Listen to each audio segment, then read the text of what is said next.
In today's video, we're going to take a look at the weather over Europe for the upcoming days, and we're going to focus only on the major changes that we can expect over Europe, and also we're going to see in which areas we're going to have the development of thunderstorms. So let's start and dive into the weather maps and analyze what the weather is going to be over Europe. So we're starting with the day that I'm recording this video, which is the 14th of March. I have opened the website of AOX charts and we're looking at the map at around 1.5 kilometers above the ground, and here you can see how over northern and western parts of Europe currently there is colder air, and at the same time the weather over southern and eastern parts of Europe it's much warmer, and you can easily see it here by the warmer colors that are over southern Europe and eastern Europe as well.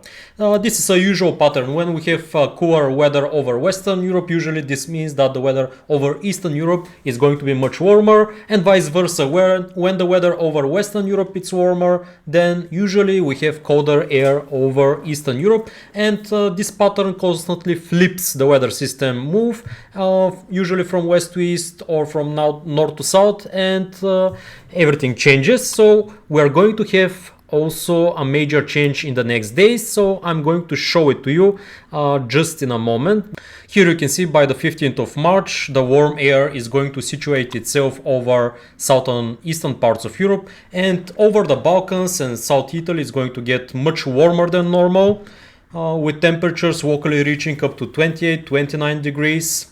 So much unseasonably hot weather. But after that, notice what is happening.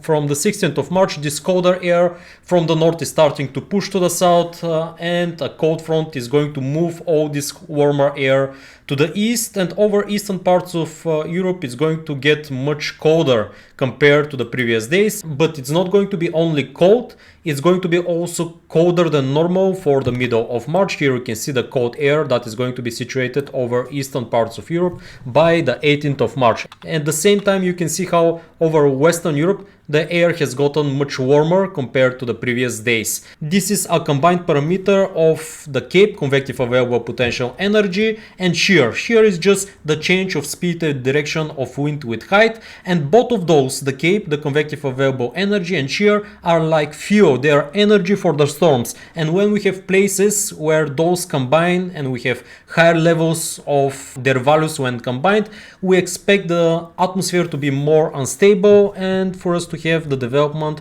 of local thunderstorms. And here we can see by the beginning of the 16th of March how we have this area of instability that starts to form over western parts of the Balkans, and then by the afternoon hours on the 16th of March, here you can see the instability just gets stronger here over parts of Greece. We see here west parts of Bulgaria, parts of Serbia, Macedonia. So in this area we're going to definitely have some local thunderstorms which are going to be capable of producing locally small to medium size hail. Even worse hail it's not ruled out, but I would say just because the convective available energy is not way too high, it's more likely to be small or medium size hail.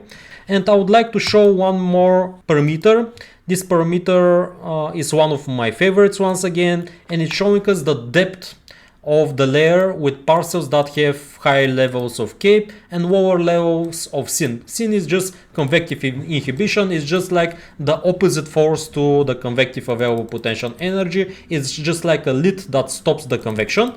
And by the afternoon hours on the 16th of March, here you can see we have high levels of parcel layer depth. So area with high instability, again you can see it clearly over western parts of the Balkans. Actually, one more last thing here, by the early morning hours on the 17th of March, here we can see one more area in southern parts of Portugal where we're going to have instability. There are going to be high levels of wind shear as well. So again we can have some kind of more powerful storms developing over southern parts of Portugal by the beginning of the day of 17th of March. So that was the forecast for Europe for the upcoming days. I hope it was interesting for you, and stay tuned for my next forecasts.